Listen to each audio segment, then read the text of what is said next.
So Francisco, let's play a game. Okay, let's do it. Let's see how many medium-sized sport utility vehicles we can list before we run out of contenders. You go first. Okay, very interesting one. And the first one that comes to mind would be a VW Tiguan, Good car, Mazda CX-5, Renault Kadjar. Toyota RAV4. Ooh, very good one.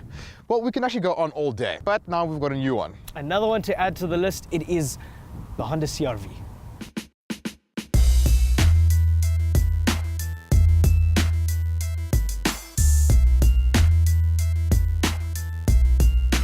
So Brendan, what do you think of the appearance of this car? Because I think they've done quite a lot to make this car look more premium.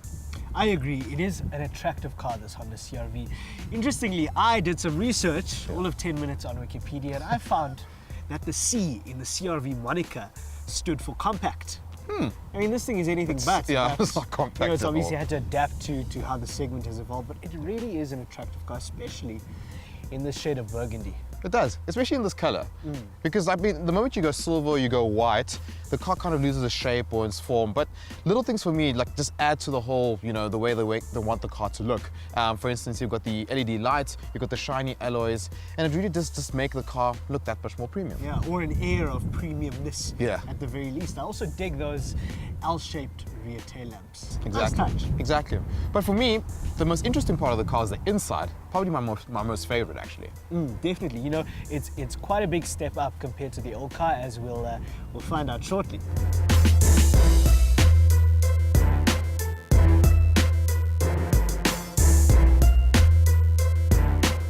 So like I was talking about when it comes to the interior of this car, I'm sure you've noticed that with a lot of Japanese brands, they use durable plastics, but hard plastics.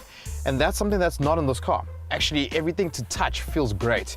And that's one of the things that impresses me most about being in this car, is that it is very premium inside here. Certainly. I think Honda has been successful in introducing an air of plushness to the cabin of the new CR-V. If you're the kind of person who likes to run your hands over surfaces, as Yeah. most motoring scribes love to do, Yeah. then you'll be pleasantly surprised. Exactly. And on top of that, we've got a nice infotainment system that features stuff like Apple CarPlay, Bluetooth, USB functionality. So those people who are quite technologically inclined are quite catered for as well. Yeah, I don't like the fact that they've omitted navigation.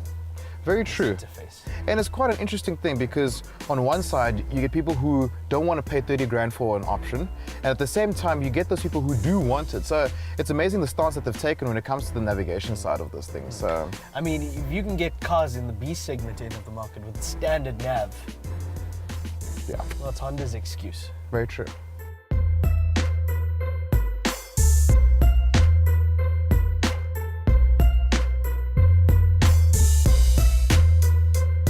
Another gripe that we had with this Honda CR-V lies underneath the bonnet.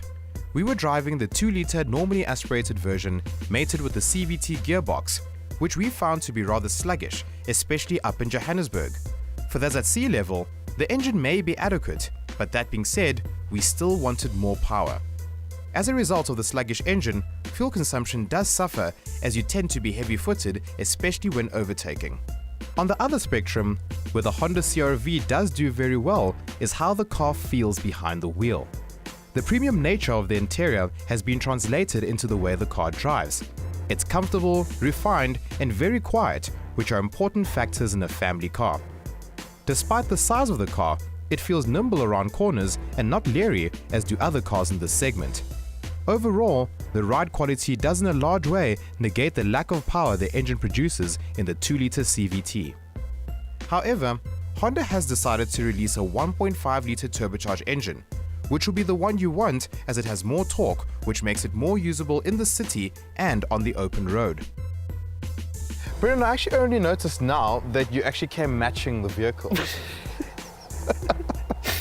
I've been told that I do dress like a suburban dad, Yeah. so I thought it would be appropriate to dress like this since we are wrapping up our summary of the Honda CR-V in the suburbs. Yeah.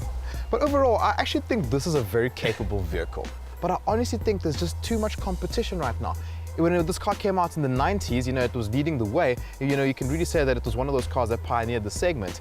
But right now, there's so much to choose from. It gets very difficult for a consumer to really stick with this car. And certainly, when the Honda CR-V was launched, it was a pioneer of the segment, and it's always been on top. It was a real value champion in its former iteration. But as you said, the segment has changed, and there are so many offerings, and I just don't think that the Honda CR-V has enough standout factor to sway buyers from the 9 or 10 other contenders we have mentioned. That's the thing. And I mean, like you say, at 422,000 Rand starting price, it's not a bad price, but you can get more for less. So that's the biggest thing, is that the top of the range one, you will spend over 600,000 Rand for It's a lot of money. Yeah, I mean, that's a lot of money. So you ask yourself, for 600,000 Rand, what can it get you? Maybe for a Honda person, they're going to stick with the brand, but for someone else looking for something a bit different. Certainly. I think existing Honda owners would probably want to get into this because they know the brand and they have faith in it and all the rest, but you're not going to be shortchanged if you look in the direction of the VW Tiguan or the Mazda CX-5 or anything else. And it's a pity because this is a good car. I just think they messed up with the pricing, as they've done with this car's smaller competitor, the HR-V. Really good car, but priced out of the segment, unfortunately.